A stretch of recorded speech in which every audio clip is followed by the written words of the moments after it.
Cement Nagar Yesudas గారు ప్రార్థన చేస్తారు. ప్రారంభ ప్రార్థన. అన్న వందనాలనా? వందనాలు సార్. వందనాలు సార్. అన్న ప్రార్థన చేస్తుంది. దయగల తండ్రి, ప్రేమగల ప్రభువా, జీవంగల దేవానికి స్తోత్రాలు చెల్లిస్తున్నాం. కాలవేళలో మా తండ్రి సజీవ లెక్కల నుంచి మీరు దినం ఇచ్చావు. మీ పాదాలకు స్తోత్రాలు. ఈ దినం వాక్యం సిద్ధపరిచినటువంటి నిదాసుని మా ప్రభువా, మీరే మాట్లాడుతారని నడిపిస్తున్న మీ దాసుని కూడా దీవించమని వేడుకుంటున్నాం. చేరవచ్చిన వారందరినీ మీరు ఆశీర్వదించమని వేడుకుంటున్నాం. ప్రభా, నీ కృపలో జ్ఞాపకం చేసుకొని చక్కగా జరిగించి మీ నామాన్ని మయపరుచుకుందరని మీ దాసుని ద్వారా మరి వర్తమానం ఇస్తున్నందుకై నీకు స్తోత్రాలు. ఆయనను ఆయన కుటుంబాన్ని మీరు దీవించి ఆశీర్వదించమని, మీరు నాయన తన నిర్వాహకులను కూడా మీరు ఆశీర్వదించమని దీవించమని మీ చేతులకు మేము అప్పగించుకుంటూ క్రీస్తు యేసు పరిశుద్ధమైన ఘనమైన నామమున ప్రార్థన చేసి నేను వేడుకొంచున్నాను తండ్రి. ఆమేన్. సార్ వందనాలు సార్. దేవదానం సార్కు, తర్వాత మన ప్రార్థన చేసే సహోదరునికి కూడా వందనాలు చెల్లిస్తున్నాను. వందనాలు. మన ఇప్పుడు పేదూరు గారు మనకు పాట పాడి వినిపిస్తారు. వందనాలు సార్. పేదూరు సార్. అన్న వందనాలన్నా. వందనాలు సార్. సిలువలో వ్రేలాడే నీ కోరకే, సిలువలో వ్రేలాడే యేసు నిన్ను పిలచుచుండే, ఆలస్యము నీవు చేయకుము, యేసు నిన్ను పిలచుచుండే, ఆలస్యము నీవు చేయకుము, సిలువలో వ్రేలాడే నీ కోరకే, సిలువలో వ్రేలాడే కల్వరి శ్రమలని నీ కోరకే, ఘోర సిలువ మోషి కృంగుచునే, కల్వరి శ్రమలని నీ కోరకే, ఘోర సిలువ మోషి కృంగుచునే, గాయములాచే బాధనుంది, రక్తము కార్చి హింసనుంది, గాయములాచే బాధనుంది, రక్తము కార్చి హింసనుంది, సిలువలో వ్రేలాడే నీ కోరకే, సిలువలో వ్రేలాడే యేసు నిన్ను పిలచుచుండే, ఆలస్యము నీవు చేయకుము, సిలువలో వ్రేలాడే నాలుక ఎండెను దాపిగొని, కేకలు వేసెను దాహమని, నాలుక ఎండెను దాపిగొని, కేకలు వేసెను దాహమని, చేదురసమును పానము చేసి చేసెను జీవయాగమును, చేదురసమును పానము చేసి చేసెను జీవయాగమును, సిలువలో వ్రేలాడే నీ కోరకే, సిలువలో వ్రేలాడే యేసు నిన్ను పిలచుచుండే, ఆలస్యము నీవు చేయకుము, యేసు నిన్ను పిలచుచుండే.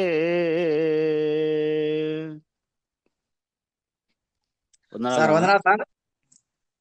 మనం పేతురు చక్కని పాట వినిపించారు.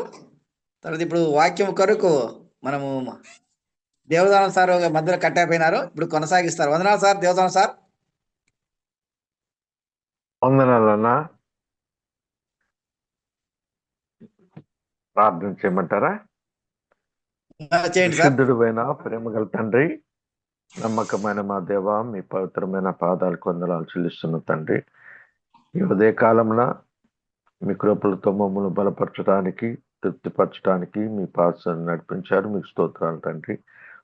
మరి ఈ యొక్క జూమ్ ఈ రీతిగా నడిపించడానికి మీ దాసులు బర్నబాస్ గారిని ప్రేరేపించి భారంతో నడిపించడానికి కృప చూపుతున్నారు. అందరి బట్టి మీ స్తోత్రాలు. ఉదయ కాలంలో మీ దాసులు ఫ్రాంక్లిన్ గారు మరి నడిపించడానికి, అధ్యక్షత వహించడానికి కృప చూపారు. వందనాలు. ప్రార్థించిన బిడ్డను, పాటలు పాడిన బిడ్డను నీ చేతులకు అప్పగించాం. మీరు చక్కగా వాడుకున్నందుకే వందనాలు చెల్లిస్తున్నాం. అంతేకాదు నాయన, మీ దాసులు జాన్లని గారు ప్రభు మా మధ్య ఉన్నారు. ఈ ఉదయ కాలమున మీ ఆత్మ ద్వారా నడిపించబడి, నింపబడి, కావాల్సిన వర్తమానం మాకు అందించలాగని మీ దాసుని వాడుకుని మైపదమని ప్రార్థిస్తున్నాం. చేరువచ్చిన ప్రతి వారిని దీవించమని మా ప్రభువును మా రక్షకుడైన యేసుక్రీస్తు పరిశుద్ధ నామమున స్తోత్రం చెల్లించి వేడుకొని ప్రార్థన చేస్తున్నాం తండ్రి. ఆమేన్. వందనాలు సార్. వందనాలు.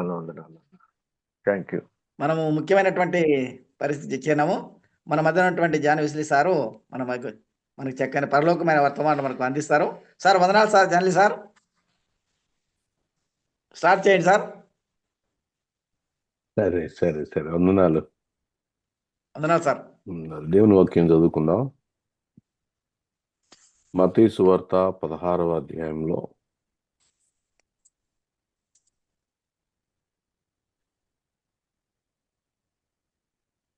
18వ వచనం చదువుకుంటున్నాం.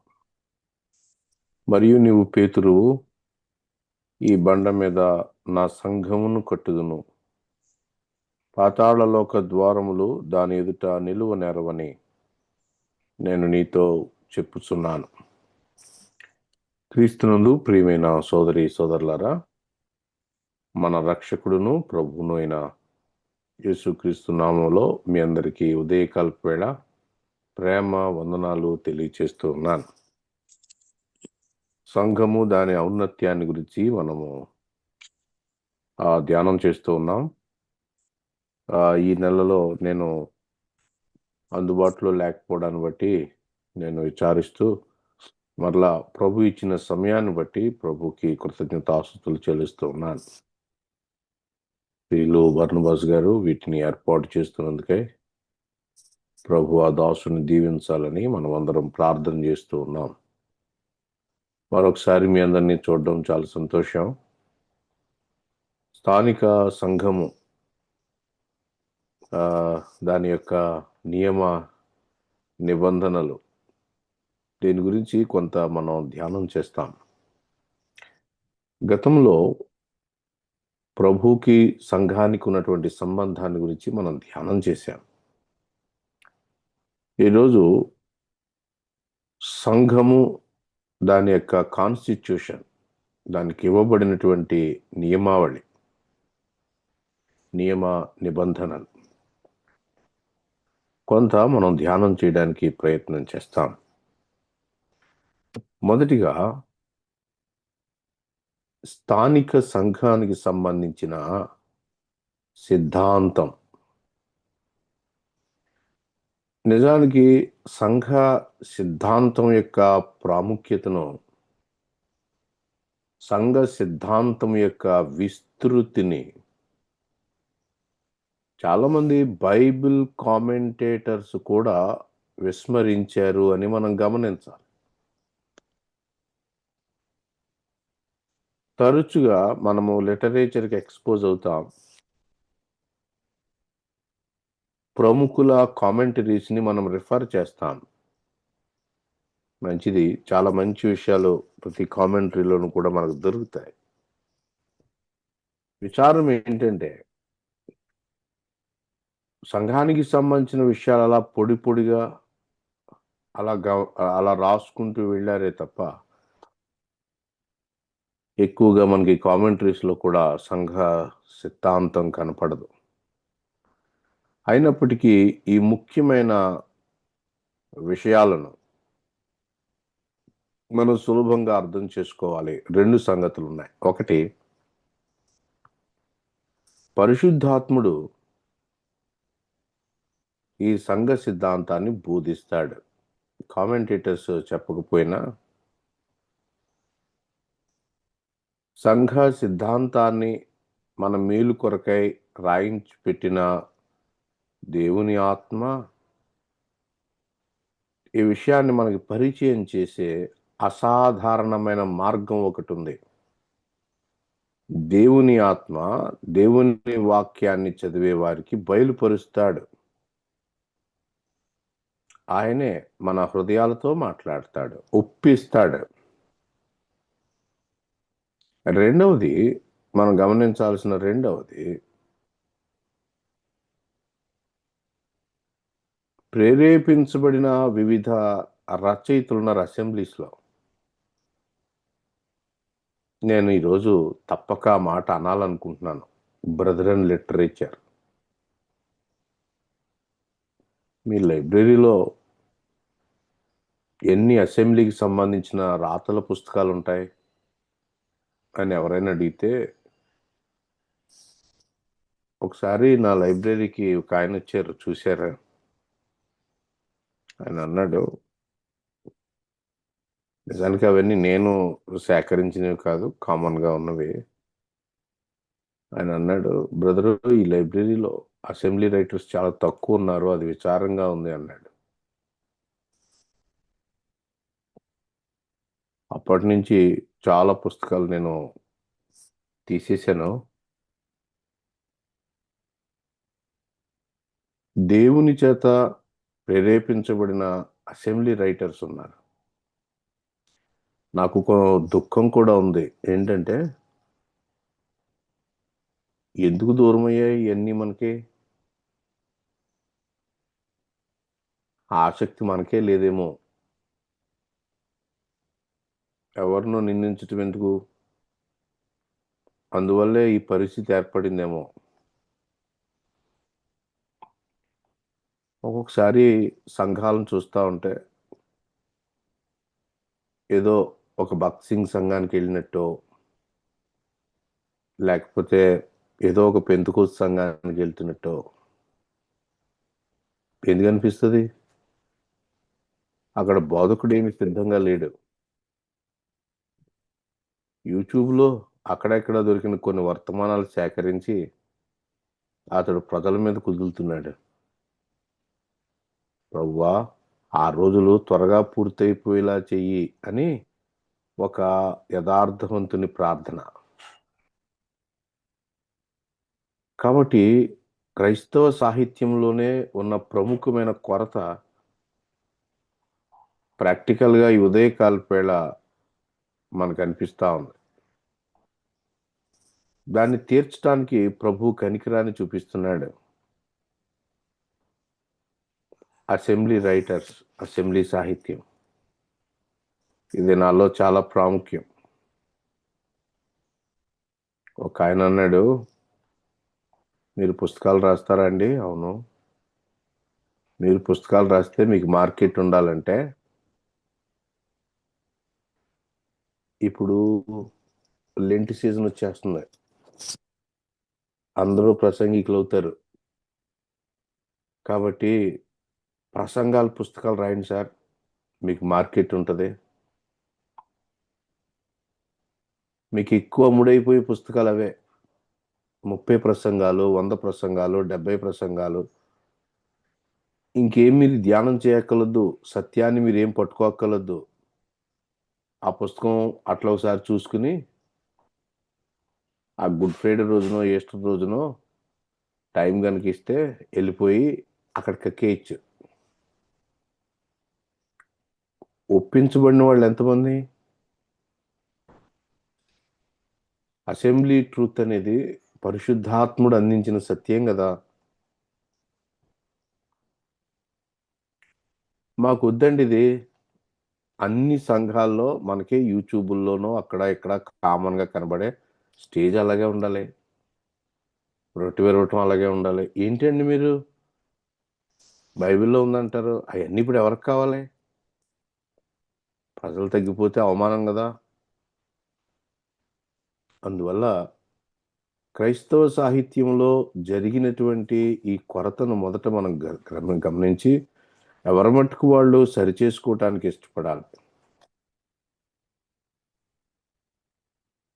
అసెంబ్లీ వ్యక్తులు లేదా అసెంబ్లీలో వాడబడుతున్న లేకపోతే నమ్మకమైన వాళ్ళు ఉన్నారు వాక్య సత్యానికి, వారి విషయంలోనే మనం చాలా జాగ్రత్తగా అనుసరించి ఒక తరాన్ని మనం తయారు చేయగలుగుతాం. మన మట్టుకు మనం తయారవ్వగలుగుతాం, మన కుటుంబాలు తయారవుతాయి.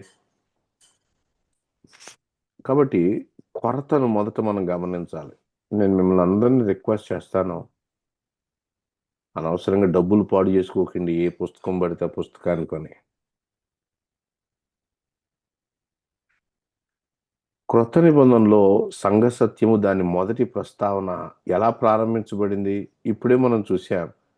16వ అధ్యాయంలో చెప్పాడు, సంఘము, నా సంఘమును నేను కట్టుదును. మత్తయి ఆ మాట రాయడానికి 15 అధ్యాయాల నేపథ్యాన్ని తీసుకున్నాడు అంటాను నేను. దేవుని రాజ్యం, అది కదా మత్తయి గారి థీము. మత్తయి యూదులకు అర్థం అవ్వాలి దేవుని రాజ్యం. మత్తయి పుస్తకం రాస్తున్నప్పుడు దేవాలయం ఉంది, ఇంకా పడిపోలేదు. మొదటి శతాబ్దపు యూదులకి మాట రాస్తా ఉన్నాడు, ఈ పుస్తకం రాస్తా ఉన్నాడు. దేవాలయం ఉంది, ఇంకా యాజకులు ఉన్నారు అంటే వాళ్ళు పెట్టుకున్న యాజకులు. శిలువ కార్యం పూర్తయింది, దేవుని గొప్ప సత్యం, దేవుని కుమారుడు ఆ ప్రాంతాల్లో తిరిగాడు, వారికి సువార్త చెప్పాడు, చనిపోయి తిరిగి లేచి వెళ్ళిపోయాడు, సంఘం ఏర్పడింది, యెరూషలేములో సంఘం ఉంది. ఆ నేపథ్యంలోనే మత్తయి ఈ పుస్తకం రాస్తున్నాడు. అప్పటికి యూదులే మొదటిగా ప్రభువుని నమ్ముకున్నారు. దాదాపుగా ఇంకా అన్యుల దగ్గరికి సువార్త వెళ్ళినట్టుగా లేదు. ఆ తర్వాత మత్తయి ఈ పుస్తకం రాస్తూ ఉంటుండగా ఆయన మనసు నిండా సంఘము సంఘము సంఘము, దేవుని రాజ్యం. యూదుల్ని విడిచిపెట్టి ఆయన సంఘాన్ని ప్రారంభించి సంఘం మధ్య ఆయన తన నివాసాన్ని ఏర్పాటు చేసుకున్నాడు. మిమ్మల్ని అందరినీ అక్కడికి రమ్మన్నాడు, మిమ్మల్ని ఒక శరీరంగా కట్టాడు. మత్తయి శిష్యుడు, మేడగదిలో ఉన్నాడు, పరిశుద్ధాత్మ బాప్తిస్మాన్ని అనుభవించినటువంటి వాడు. కాబట్టి యూదులు అర్థం చేసుకోవాలని ఈ గ్రంథాన్ని, ఈ సువార్తను రాస్తా ఉన్నాడు. కొలసీ పత్రిక 3వ అధ్యాయం 11వ వచనంలో ఆ సంఘాన్ని గురించి పౌలు వ్యూ చూడండి. కొలసీ పత్రిక 3వ అధ్యాయం 11వ వచనం, ఇట్టివారిలో గ్రీసు దేశస్థుడని యూదుడని భేదము లేదు, సున్నతి పొందుటి అని సున్నతి పొందకపోవుటి అని భేదము లేదు, పరదేశీ అని సిథియనుడని దాసుడని స్వతంత్రుడని లేదు, గాని క్రీస్తే సర్వమును అందరిలో ఉన్నవాడునై ఉన్నాడు. అపోస్తులందరి దృష్టి అదే, దేవాలయం లేదు, యూదులకు ప్రత్యేకమైన రాజ్యం ఇప్పుడు లేదు, సంఘము. వాళ్ళందరికీ ఓల్డ్ వ్యూలో సంఘం యొక్క స్థానం అర్థమైంది, దాని సత్యానికి వాళ్ళందరూ కట్టుబడి ఉన్నారు. భూమి మీద 1000 ఏళ్ల పాలనలో సొలొమోను పాలించిన శాంతి రాజ్యాన్ని ఆయన ప్రారంభించబోతున్నాడు. దానికంటే ముందు ఆయన యెరూషలేములో కాదు, ఆయన సంఘంలో ఉన్నాడు అనే సత్యాన్ని మత్తయి గమనించాడు. అందువల్ల ఈ సంఘం మీద మీరు దృష్టి పెట్టండి అయ్యా. మొదటి 4 అధ్యాయాల్లో దేవుని రాజ్యం, మొదటిగా రాజుని ఆయన చట్టపరమైన రాజు, లీగల్గా ఆయన కింగ్. ఎలాగో చెప్తున్నాడు, వంశావళి పట్టుకొచ్చాడు, లీగల్గా ఆయన రాజు అయి ఉన్నాడు, వంశావళిని తీసుకుని వచ్చాడు. తర్వాత సార్వత్రికంగా నైతికంగా, దైవికంగా ఆయన యొక్క దృఢత్వాన్ని చెప్తున్నాడు. కదలడాయన. మీరు కదిలించలేరు ఆయన క్యారెక్టర్‌ని. యేసుక్రీస్తు ప్రభు యొక్క నైతికమైన మహిమ, దైవికమైన మహిమ మొదటి 4 అధ్యాయాల్లో మనం చూస్తాం. తర్వాత మరి రాజు గదా! 5, 6, 7 అధ్యాయాల్లో క్లుప్తంగా మత్తయి సువార్త విభజన చెప్తున్నాను. 16 వరకు చెప్తాను. 5, 6, 7 అధ్యాయాల్లో కొండ మీద ప్రసంగం అని మనం పిలుచుకుంటాం. ఈ 5, 6, 7 అధ్యాయాల్లో మరి రాజు ఎలా ఉన్నాడో చెప్పాక, ఆ రాజ్యంలో ఉండేవాళ్ళు ఎలా ఉండాలి? ఆ రాజ్యంలో ఉండే ప్రజల నైతికమైన విధి విధానాలు ఆయన చెప్పాడు. తర్వాత 8, 9, 10 అధ్యాయాల్లో ఈ సువార్త డివిజన్ మనం చూస్తా ఉన్నప్పుడు 10 అద్భుతాలు కనబడతాయి. 10 మిరాకిల్స్ మీరు ధ్యానం చేసి దానిలో ఉన్న ప్రభు మహిమను చూసి మీరు ఆనందించగలుగుతారు.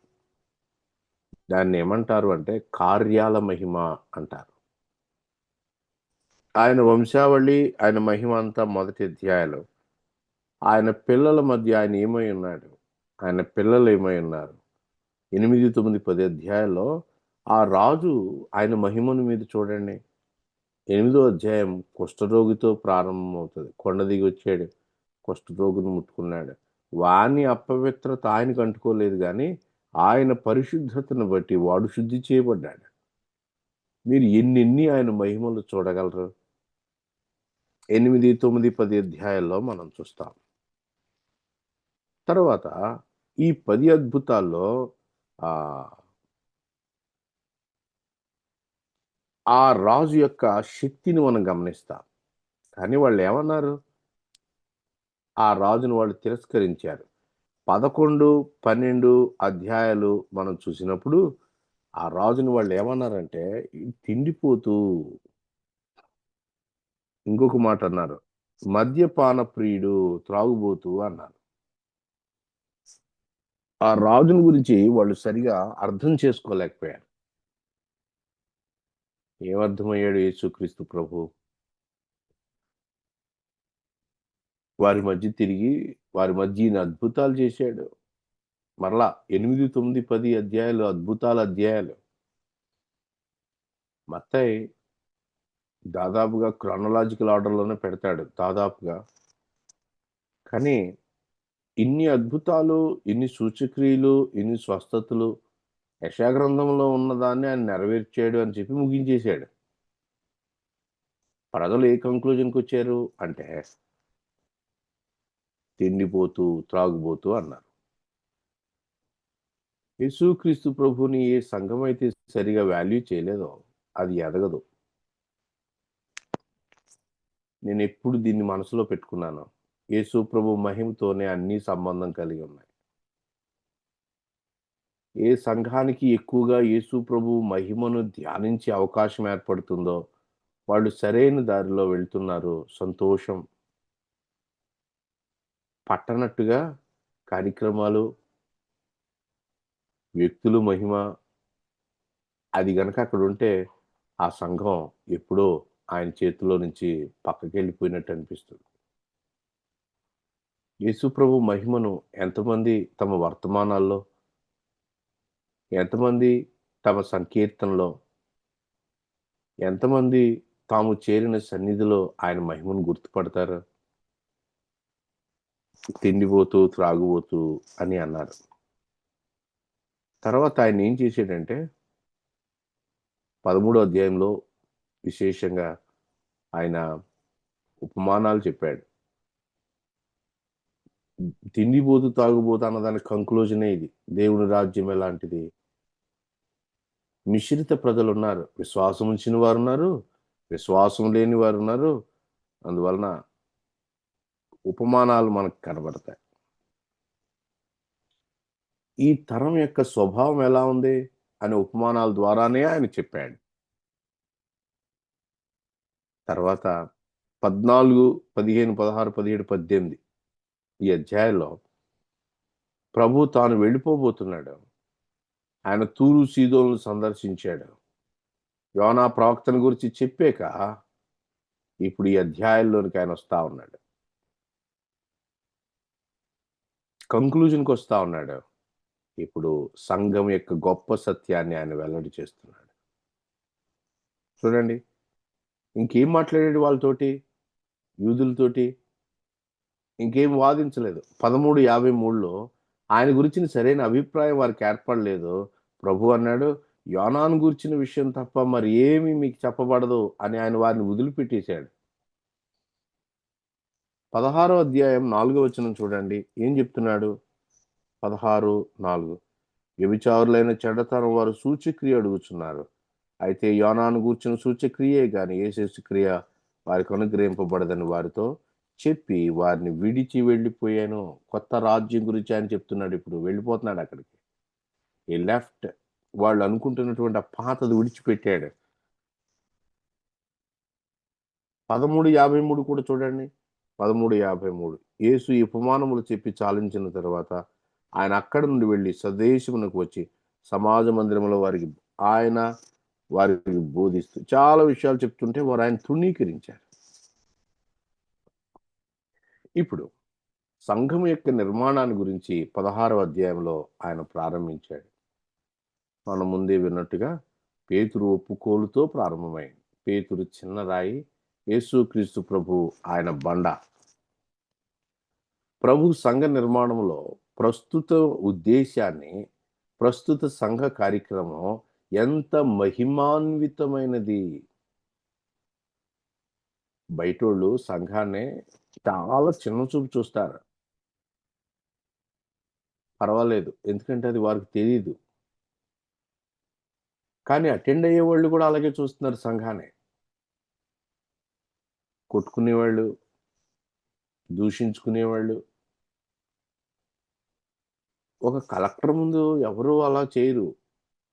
ఒక రాష్ట్రపతి ముందు ఎవరు అట్లా చేయరు. వాళ్ళు ఆ వాతావరణాన్ని చాలా డీసెంట్గా ఉంచుకుంటారు. సంఘము ఆయన శరీరం అని పిలువబడుతుంది. అది పరిపూర్ణమైన శాశ్వతమైనటువంటిది ఒకటి. అది ఎంతో మూల్యంతో నిర్మించబడింది. ప్రభు తన మహిమలోనికి ప్రవేశించే ముందు దాని పద్ధతులన్నీ ఆయన వారికి చెప్పాడు. మహిమతో అది ఎలా కూడుకున్న ఉంటుందో శిష్యులకు ఆయన తన మహిమ కూడా చూపించాడు. ఇంకా 18వ అధ్యాయంలో గొప్ప మాట మనం చూస్తాం. 18:20 ఏలయనగా 2-3 నా నామమున ఎక్కడ కూడి ఉందురో అక్కడ నేను వారి మధ్య ఉందును అని చెప్పాడు. ఇది మత్తయి సువార్త యొక్క సెట్టింగ్. 18:20 ఏమన్నాడు? పైన ఏమన్నాడు? 19లో ఏది బంధిస్తారో 18 భూమి మీద మీరు వేటిని బంధిస్తారో పరలోకమందు బంధించబడును, భూమి మీద మీరు వేటిని విప్పుతారో పరలోకం.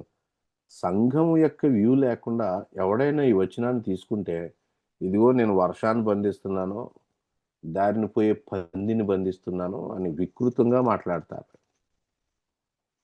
దేవుని వాక్యము దాని కాంటెక్స్ట్లోంచి తీసి అవమానపరచటానికి మనుషులు ఈ దినాల్లో ధైర్యం చేస్తా ఉన్నారు. బంధించటం, వదులుకోవటం, విడిపించటం. పరలోకము దాని యొక్క అధికారం ఎలాగున్న సంఘం మీద ఉందో ఆయన చెప్తున్నాడు. తర్వాత క్రొత్త నిబంధన గ్రంథమంతా ఈ మత్తయి సువార్త పరిచయమే కాదు, అసలు సంఘము క్రొత్త నిబంధన గ్రంథమంతా ఉంది. 16వ అధ్యాయంలో సంఘం అనే పదం మొట్టమొదటిసారిగా మనకు కనబడుతుంది. సంఘం అనే మాట మొట్టమొదటిసారిగా కనబడుతుంది. 106 సార్లు అని ఒక లెక్క. కానీ ఓ పాస్టర్ గారు వచ్చారు, కొత్త నిబంధనలోనే ఉంది సంఘం, ఇంతకు ముందు లేదయ్యా సంఘం అని దేవుని దాసుడు వాక్యం చెప్తా ఉంటే ఆయనతో వాదం వేసుకున్నాడు. మీరు చెప్తున్న తప్పు, సంఘం ఉందండి, ఇంతకుముందు ఉందండి. ఎక్కడుందంటే లేవియాకాండం 23లో పరిశుద్ధ సంఘముగా కూడవలెనని ఉంది. అది పట్టుకొచ్చి ఇదిగో సంఘం ఇక్కడ ఉంది కదా అని అంటున్నాడు. అది ఆయన అమాయకత్వం అనాలా, లేకపోతే సరిగా చదవడా? అతడు బోధకుడు. అందువల్ల 106 సార్లు కనపడిన కొత్త నిబంధనలోనే 3 సార్లు సంఘం గురించి లేదు సంఘం అనే పదం. అరణ్యంలో ఇశ్రాయేలీల గురించి సంఘము అనే పదాన్ని వాడాడు. తెలుగు బైబిల్లో సభ అని కూడా వచ్చింది. ఎఫెసులో కొంతమంది గందరగోళం చేస్తా ఉన్నారు. దాన్ని మున్సిపల్ కౌన్సిల్ అనాలి. దానికి కూడా సంఘము సభ అని వాడారు. పౌలు అన్నాడు మీరు అక్కడ ఉన్నటువంటి అతడు అన్నాడు మీరు వెళ్ళి క్రమమైన సభ దగ్గర తేల్చుకోండి గొడవ, అంటే కోర్టులో తేల్చుకోండి అని. పెంతుకోస్తు దినము నుండి ర్యాప్చర్ సంఘము ఎత్తబడుట వరకు ఉండే ప్రతి కాలములోని విశ్వాసులు ఈ సార్వత్రిక సంఘములో సభ్యులు. యుగముల సంఘము అని స్పష్టత కొరకు అంటా ఉంటాం మనం. కొత్త నిబంధన అంతటా ఉంది స్థానిక సంఘము, సార్వత్రిక సంఘము యొక్క వివరణ. నా విశ్వాస జీవితం అంతా దాంతోనే ముడిపడి ఉంది. చర్చికి బయట నా విశ్వాస జీవితం లేదు. నన్ను ఆయన సంఘంతో కలిపాడు.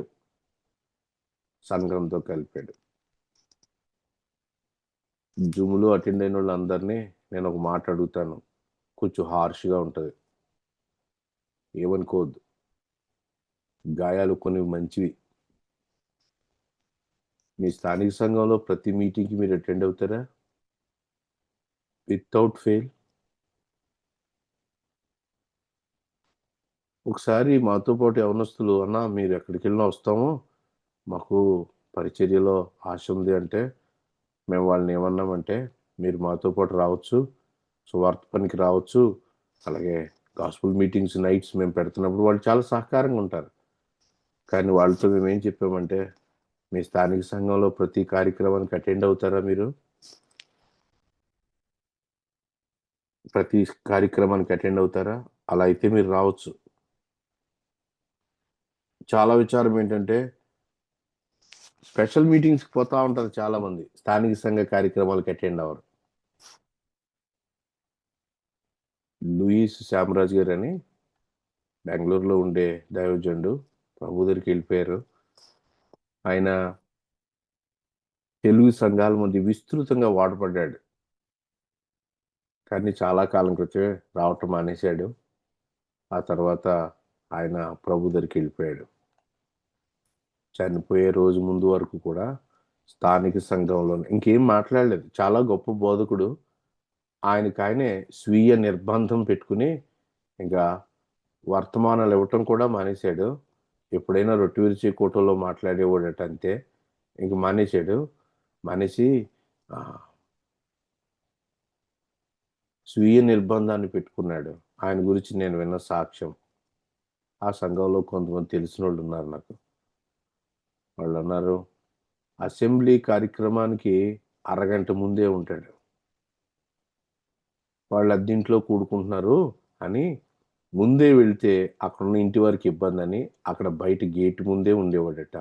టైం అయ్యాక లోపలికి వెళ్ళేవాడట. సంఘము దాని యొక్క ఇంపార్టెన్స్ మనం గమనించాలి, నేర్చుకోవాలి. మన పెద్దలు నేర్పిస్తున్నారు.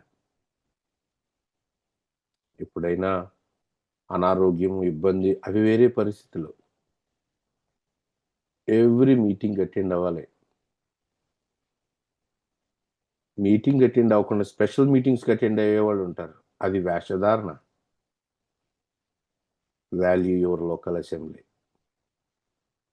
కొత్త నిబంధనలో మొదటి ప్రస్తావన మనం చూసాం. ఎంత హెవీ ఒక మత్తయి ప్రపంచం అంతా చదువుకునే ఒక పుస్తకానికి ఆయన ఎంత హెవీ బ్యాక్గ్రౌండ్ ఇచ్చి తీసుకొచ్చాడు ఇక్కడికి. కొత్త నిబంధన అంతట్లో ఉంది, మొదటి ప్రస్తావనే కాదు.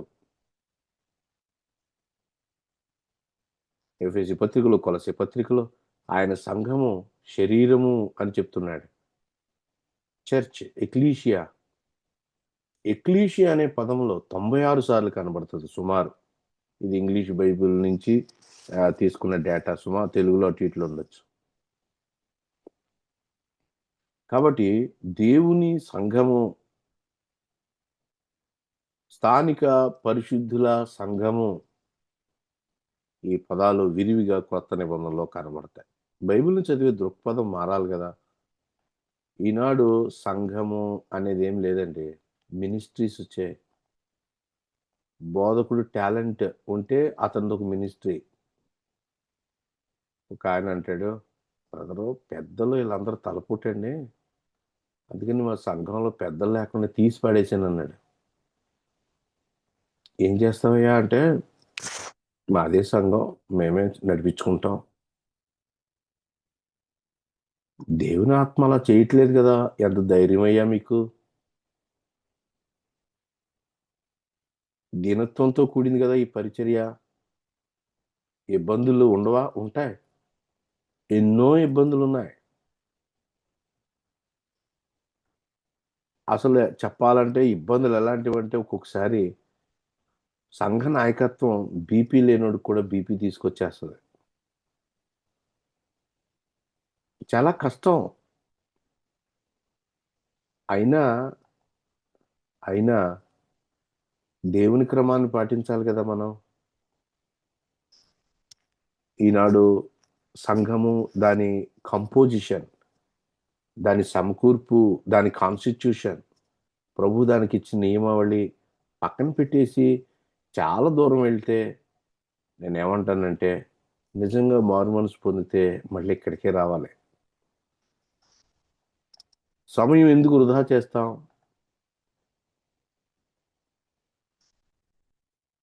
దీనిపై ఆధారపడిన ఆ అధికారాన్ని గురించి కూడా మనం చూస్తాం. బైబిల్ హిస్టరీని కనుక మనం చూస్తే, క్రొత్త నిబంధన ఆదిమ విశ్వాసులు, వారి ఆరంభ కాలం, అపోస్తుల కార్యాలు 2వ అధ్యాయం నుండి, దాని యొక్క అధికారం రెండింటి ద్వారా గుర్తించబడింది. ఒకటి, పెంతెకోస్తు రోజున ప్రభు వాగ్దానం చేసిన దానికి నెరవేర్పుగా పరిశుద్ధాత్ముడు దిగి వచ్చాడు. అంతవరకు శిష్యులు కేవలం వ్యక్తిగత విశ్వాసులుగా ఉన్నారు. నేను ఈ మాట మరలా చెప్తున్నాను. పరిశుద్ధాత్ముడు దిగి రాకముందు వాళ్ళు ఒక్కచోట ఉన్నారు కానీ ఒకటిగా లేరు.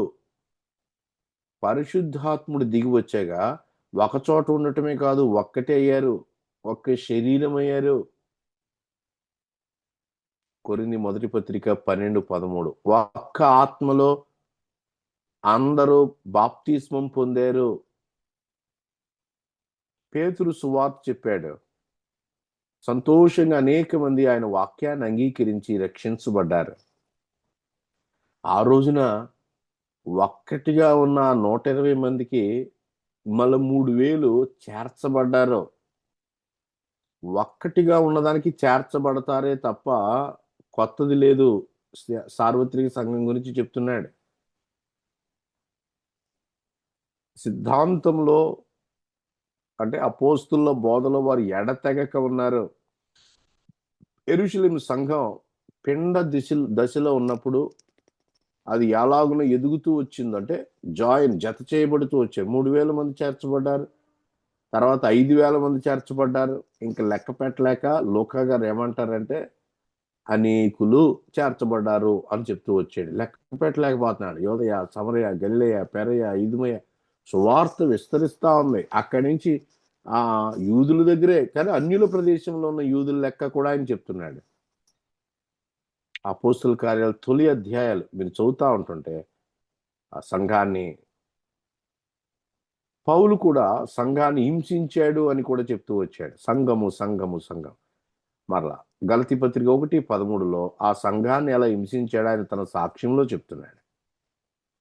యెరూషలేములో దేవుని సంఘం విస్తృతంగా విస్తరిస్తూ వచ్చింది. మరలా క్రొత్త నిబంధనలు ఎలా పరిచయం చేయబడిందో చెప్తూ, క్రొత్త నిబంధన అంతా స్థానిక సంఘం ఎలా విస్తరించిందో, సార్వత్రిక సంఘం ఎలా విస్తరించిందో మనం చూస్తా ఉన్నాం. తర్వాత సంఘ సత్యము దాని వివరణలో యాక్సెప్ట్ చేయబడింది. అపోస్తుల కార్యాలు యెరూషలేము నుండి రోమ్ వరకు ఉన్న సంఘాలను స్థాపించే ఆ పని విస్తరణ చూపిస్తా ఉంది. యెరూషలేము నుంచి రోమ్ వరకు సంఘాలు ఎలాగ, అదే రోమా ప్రయాణం పౌలుది మనం చూస్తాం. పత్రికలు కూడా రాయబడుతూ వచ్చాయి. అయితే ఏం జరిగింది? ఎక్కడెక్కడైతే ఈ పత్రికలు రాయబడ్డాయో ఇబ్బందులన్నిటి మధ్య వాళ్ళు దైవికమైన సూత్రాన్ని అంగీకరించారు. ఏ సంఘమైనా దైవికమైనటువంటి వాక్యాన్ని అంగీకరిస్తే అది ఉనికిలో ఉంటుంది. వాళ్ళు జీవాన్ని రుచి చూస్తూ వచ్చారు. క్రమశిక్షణ వారు కలిగి ఉన్నారు. సంఘం క్రమశిక్షణతో సంఘము సత్యాన్ని అంగీకరించింది అంటానికి రుజువు ఏంటంటే అది దైవికమైన క్రమశిక్షణను అంగీకరిస్తుంది.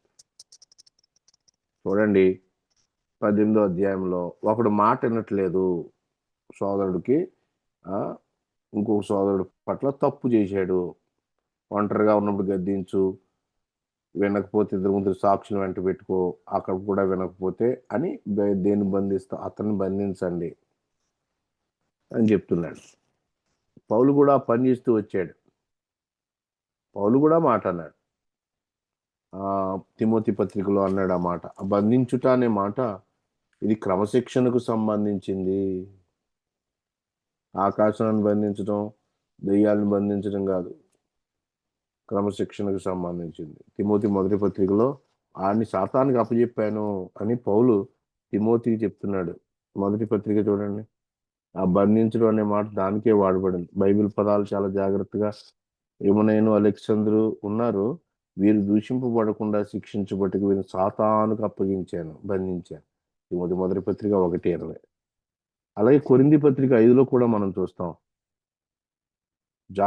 జారుడు ఒకడున్నాడు మీలో, యేసుక్రీస్తు ప్రభు దినాన వాడు రక్షించబడాలి కాబట్టి మీరు ఏం చేస్తారంటే అటువంటి సాతానికి అప్పచెప్పండి. 5వ అధ్యాయము 4-5 వచనాల్లో చివరి మాట, అట్టి వాడిని సాతానుకు అప్పగింపవాలి. ఇవే బంధించబడ్డాం. ఏ సంఘము క్రమశిక్షణ చేస్తుందో లేదా ఏ సంఘంలో ఉన్న వ్యక్తులు క్రమశిక్షణ స్వీకరిస్తారో సంఘానికి ఇవ్వబడిన సిద్ధాంతాన్ని వారు అనుసరిస్తున్నారు అని అర్థం. నాకు నచ్చిన వాటిలో నేను అనుకూలంగా ఉండడం, నచ్చని వాటి పట్ల నేను గొడవ పెట్టుకోవటం, ఈ విషయాలు దిగజారిపోయిన స్థితిని చూపిస్తా ఉన్నాయి. అందువల్ల సంఘము విశేషమైన సిద్ధాంత విశేష అధికారానికి అప్పగించుకోవాలి. మన శరీర క్రియలు నశించాలి, మన శరీర క్రియలు నిష్ఫలం కావాలి. ఎన్ని శరీర క్రియలో నాయకులు మొదలుకొని సామాన్యుల వరకు, బోధకులు మొదలుకొని అందరిలో ఆత్మఫలం తక్కువ, శరీర కార్యాలు ఎక్కువ. స్థానిక సంఘానికి ఉన్న ఈ అధికారాన్ని చరిత్ర వివరిస్తుంది. పౌలు ఇలా చేశామయ్యా, అధికారాన్ని ఉపయోగించాం.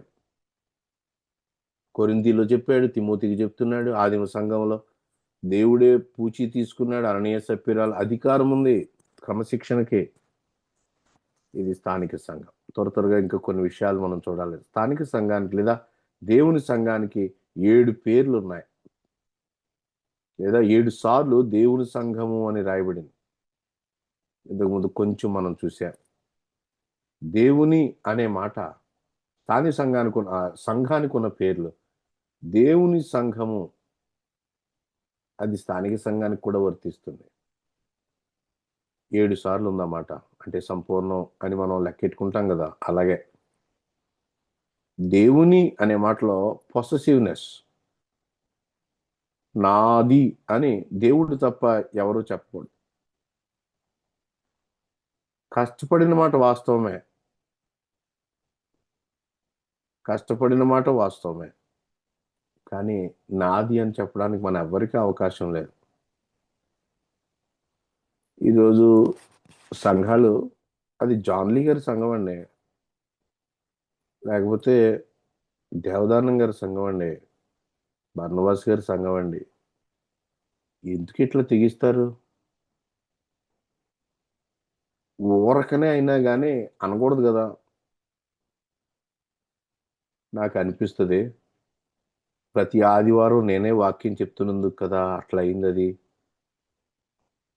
లేకపోతే నాకు తెలుసో తెలియకో పెత్తనమంతా నా చేతిలోనే ఉంది కదా, అందుకే ఇది ఎలా అయింది. నేను ఎక్కడ జాగ్రత్త పడాలో జాగ్రత్త పడుతూ వస్తూ ఉన్నాను. పౌలు అన్నాడు, దేవుని సంఘం. ఎందుకు దేవునిది అయింది? అపోస్తలుల కార్యాలు 20:28లో దేవుడు స్వరక్తమిచ్చి సంపాదించిన తన సంఘము అన్నాడు. మా ప్రాంతంలో ఆయన ఇప్పుడు చాలా వృద్ధుడైపోయాడు. మందిరంలో ఉండే డబ్బు గురించి చర్చ జరుగుతూ ఉంది. దేవుని దాసుడు వాక్యం చెప్తా ఉన్నాడు. ఆయన అంటాడు, సంఘాలు మేం కట్టుకున్నాం కాబట్టి తినే హక్కు అంతా మాదే. ఎన్నో ఏళ్ళు గుళ్ళు దోచేసిన వాళ్ళు ఏళ్ళు. దేవునిది మాది అనే మాట ఎందుకంటాడు? ఎక్కడో ఒక పెంతుకోస్తు పాస్టర్ని చూస్తాడు, అక్కడ అయ్యగారు అమ్మగారు ఉంటారు. అందరు పెంతుకోస్తోళ్ళు కాదు, కానీ ఎక్కువ మంది అలాగే ఉన్నారు. అది ఇక్కడికి తీసుకొచ్చారు. కొన్నిసార్లు ఇవి బ్రదర్ అండ్ అసెంబ్లీస్ అనిపించవు, అయ్యగారు అమ్మగారు భజనే ఉంటుంది, పెద్దలుండరు. ఆరంభంలో సంఘానికి సాధ్యం కాదు, కానీ అనతి కాలంలో రావాలి కదా. 40 ఏళ్ళైనా రారు దానికి. దేవుని నేను పరిచర్య చేస్తాను, స్థలం కొంటాను, అందరికి ఏమని చెప్తానంటే మందిరం కడుతున్నాం, మీరు బ్రదరు సహాయం చేయండి అంటే అందరు ఏం చేస్తారంటే జాన్ లీ మనకు తెలుసు కదా మందిరం కడతా అంటున్నాడు అని వాళ్ళు తలొక చెయ్యి వేస్తారు. డబ్బు అంతా వచ్చాక దాన్ని చక్కగా రిజిస్టర్ ఆఫీస్కి వెళ్ళి జాన్ లీ అనేవాడి పేరు మీద స్థలం రాయించుకుని మళ్ళీ ఏమంటానంటే, అయ్యా మందిరం కడుతున్నాం, డబ్బులు ఇవ్వండి, మరి స్థలం కొన్నాం, సరిపోలేదు అంటే మళ్ళా ఎవరో ఇస్తారు. ఇప్పుడు అదేంటి? డబ్బు ప్రభుదా, దాని మీద పేరు మందా. ఫాక్స్ గారి గురించి మన అందరికీ తెలుసు కదా. దేవుని పిల్లలు నిస్వార్థంగా దేవునిది అని ప్రతి దానిలో ఎలా గుర్తుపెట్టారు? ప్రభుదే. ఈ మీటింగ్లో దేవుని దాసులు ఉంటే ఏమనుకోకండి. ఒకవేళ మీరున్న బిల్డింగు మందిరము కలిసి ఉంటే మంచిదే, కానీ ప్రభుది మీది సెపరేట్ చేసుకోండి. మీది ప్రభుది కలిపేయద్దు. మీ సొంతం అనే ముద్ర సంఘం మీద వేయకండి. అది ప్రభుది అనేదాన్నే మీరు ఎక్కువగా చెప్పండి. అలా చేస్తే ప్రభు సంతోషిస్తారు, మీరు దీవించబడతారు, మీకు బహుమానం ఉంది. భూమి అయినా ఇళ్ళైనా కోల్పోయిన వాడు పరలోకంలో 100 రెట్లు అని చెప్పాడు శిష్యత్వం గురించి చెప్తూ. సందర్భం వదిలేండి, ప్రభు ఇస్తాడు. ఇక్కడ మన మెయిన్ పాయింట్ ఏంటంటే నాది అని ఎవరు చెప్పొద్దు.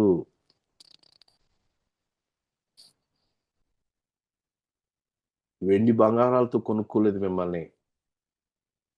నిర్దోషమైన నిష్కలంకమైన గొర్రె పిల్ల వంటి క్రీస్తు రక్తం. పేతురును సిలువ పాట పాడుతా ఉన్నాడు. ఏంటి సిలువ పాట? ఇదేమన్నా సువార్త కూటమా? కాదు. కానీ సిలువ పాట వినాలే. ఎందుకు వినాలి? తన రక్తం ఇచ్చి కొనుక్కున్నాడు.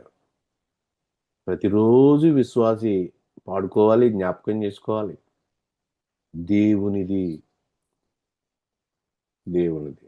ఇంకొక మాట చెప్పాలి, దైవికమైన రోషం ఉంటుంది ఆయనకి. Is jealous. తనది కాని దాన్ని ఆశిస్తే అసూయ, తానదే అని చెప్పడాన్ని రోషము అంటారు. ఇంగ్లీష్లో రెండు ఒకటే, జలస్ అంటారు, దగ్గరగా ఉంటాయి. కానీ తెలుగులో విస్తృతమైన తేడా, రోషము అసూయ. పేతురునికి మంచి కారు ఉంటే నాకు లేదే అని నేను ఆలోచిస్తే దాన్ని అసూయ అంటారు. పేతురన్న కష్టపడి కారు కొనుక్కున్నాడు, ఇది ఆయిందిరా అంటే అదే రోషం, ఇది నాది రోషం అది. కాబట్టి స్థానిక సంఘం అంతా దేవునిది, ఈ మాట మన మనసులో ఉంచుకోవాలి. తర్వాత స్థానిక సంఘానికి మరొక పేరు ఉందండి, క్రీస్తు సంఘం. రోమపత్రిక 16:16. ఎందుకు క్రీస్తు సంఘము అని రాస్తున్నాడు? 16లో క్రీస్తు సంఘములన్నీ మీకు వందనాలు చెప్పుచున్నవి అన్నాడు. క్రీస్తు అనే మాట ఎందుకు వాడుతున్నాడంటే, మీరు కొనబడ్డారు, దేవుని వాళ్ళు అయ్యారు. ఎవరి ద్వారా? క్రీస్తు ద్వారా. ఇంకేం చెప్తున్నాడంటే, క్రీస్తు యేసు నందు ఉన్నారు. మీ పొజిషన్ ఎక్కడుంది అని చెప్పడానికి. క్రీస్తు సంఘములు క్రీస్తు యేసు నందు పవిత్రీకరించబడ్డారు, పరిశుద్ధపరచబడ్డారు. పరిశుద్ధపరచబడిన వారిగా మీకు ఒక ప్రత్యేకమైన స్థానం ఉంది. తీసుకొచ్చి ఎక్కడ పెట్టాడు? ఆయన పరిశుద్ధపరిచి క్రీస్తులో పెట్టాడు. అందుకని కొరింథీ మొదటి పత్రిక 1:2లో కొరింథులోని విశ్వాసులందరూ కూడా క్రీస్తునందు ఉన్నారు, క్రీస్తు యేసునందు. యూదులకు అన్యులకు దేవుని సంఘానికి అభ్యంతరం కలిగించొద్దు 10వ అధ్యాయంలో చెప్పాడు. ఎందుకని? వీళ్ళందరూ ఎవరంటే క్రీస్తునందు ప్రత్యేకమైన స్థానాన్ని కలిగి ఉన్నారు. ఈ మాట అర్థం ఏంటంటే, క్రీస్తునందు ఉంటే శిక్ష లేదు. కాబట్టి ఎవడైనాను ఆ క్రీస్తునందు ఉన్న ఎడల ఏ శిక్షా విధియో లేదు. వాళ్ళు శిక్షను తప్పించుకున్నటువంటి వాళ్ళు అని చెప్పడానికి ఆ మాట.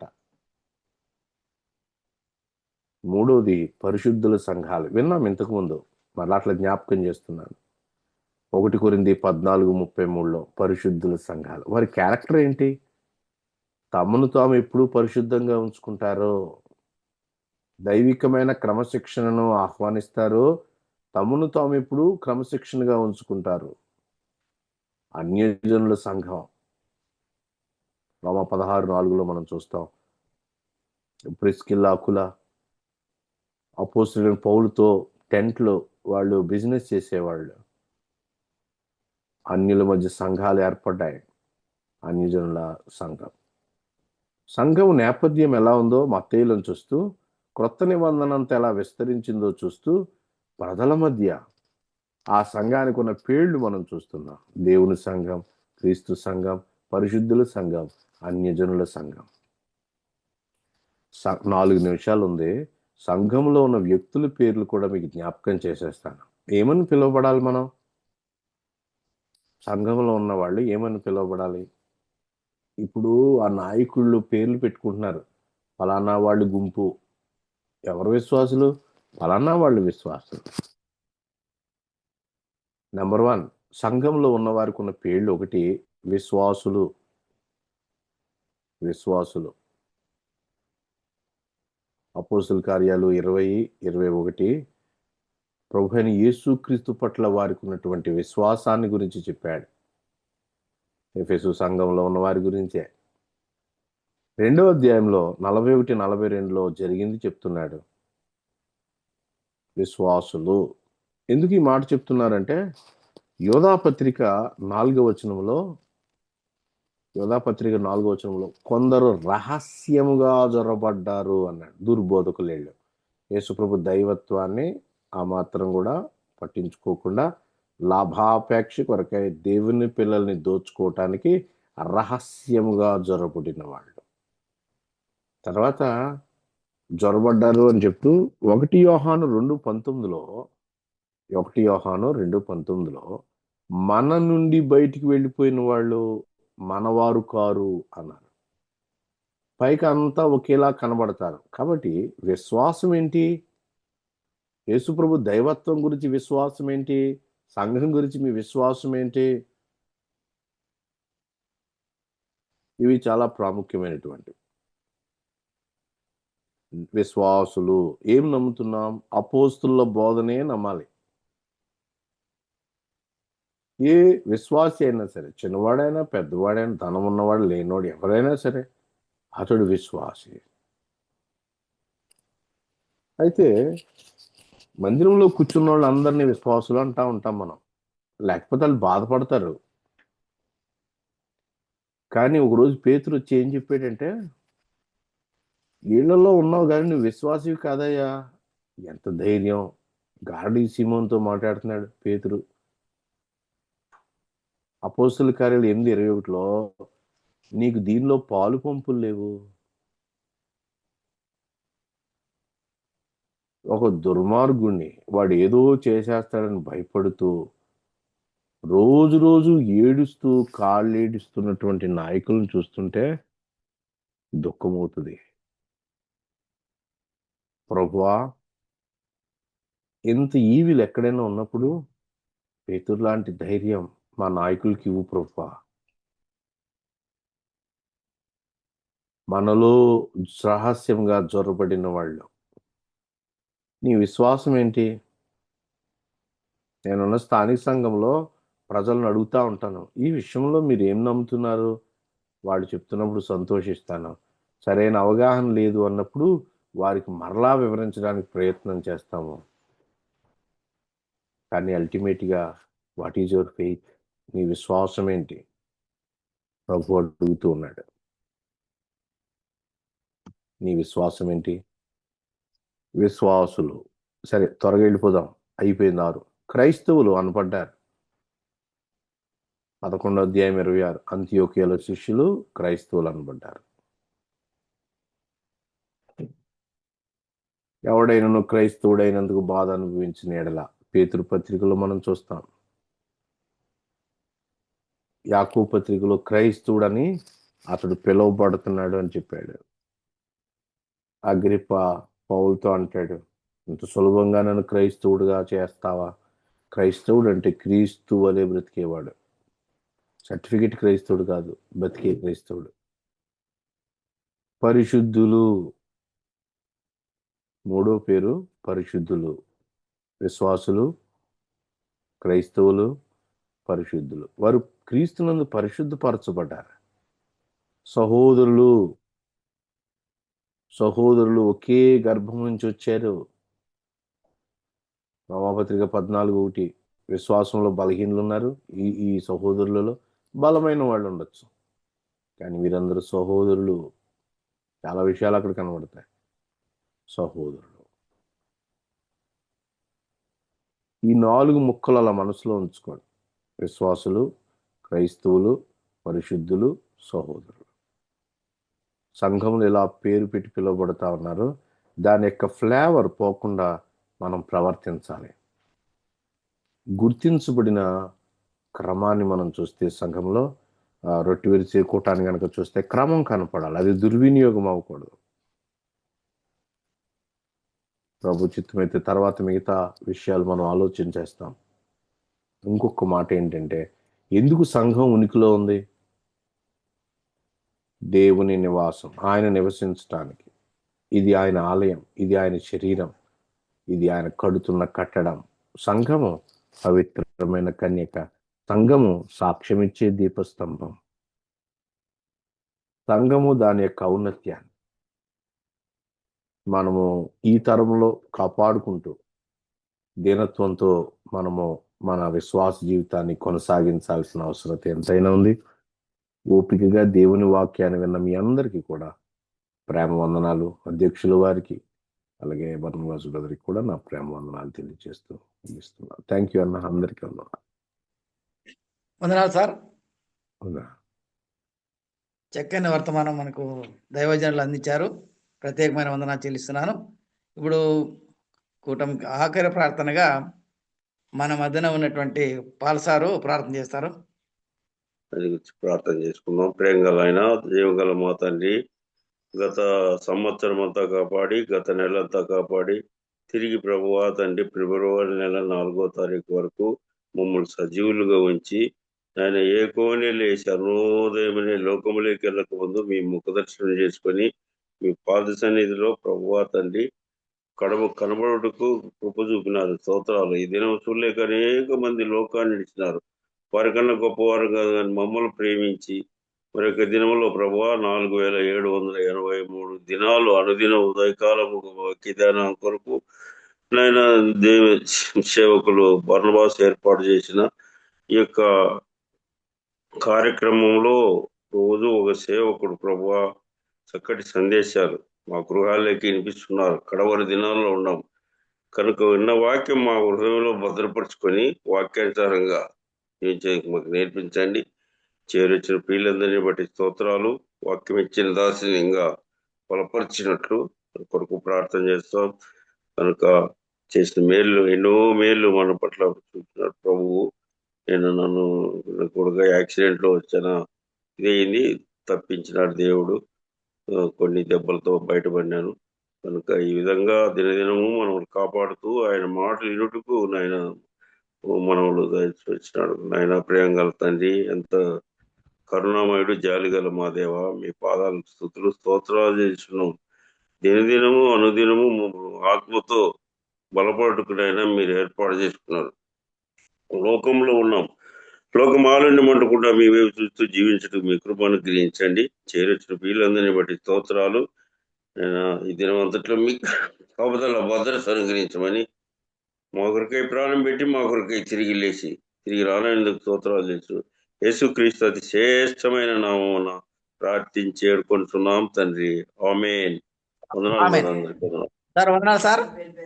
వందనాలు ఫ్రాంక్లిన్, వందనాలు. అవునా సార్. ప్రారంభ ప్రార్థన చేసిన వారికి, వాక్యం కొరకు ప్రార్థన చేసిన వారికి, చక్కని పాట వినిపించిన పేతురు గారికి, చక్కని వర్తమానాలు అందించిన దైవజనులు జాన్లీ గారికి, ఆ తర్వాత ఆఖరి ప్రార్థన చేసిన వారికి ప్రత్యేకమైన వందనాలు చెల్లిస్తున్నాను. సంఘం జూమ్లో కనెక్ట్ అయిన ప్రతి ఒక్క సహోదరికి అందరికీ వందనాలు. పరిశుద్ధులకు కూడా, దైవజనులకు, పెద్దలకు, పరిచారకులకు, దీని గొప్ప విశ్వాసులకు అందరికీ వందనాలు తెలియజేస్తూ, నాకు ఈ అవకాశం ఇచ్చినటువంటి బర్నబాస్ తిరిగి అతనికి సమయం అప్పగిస్తాను. వందనాలు సార్, బర్నబాస్ సార్.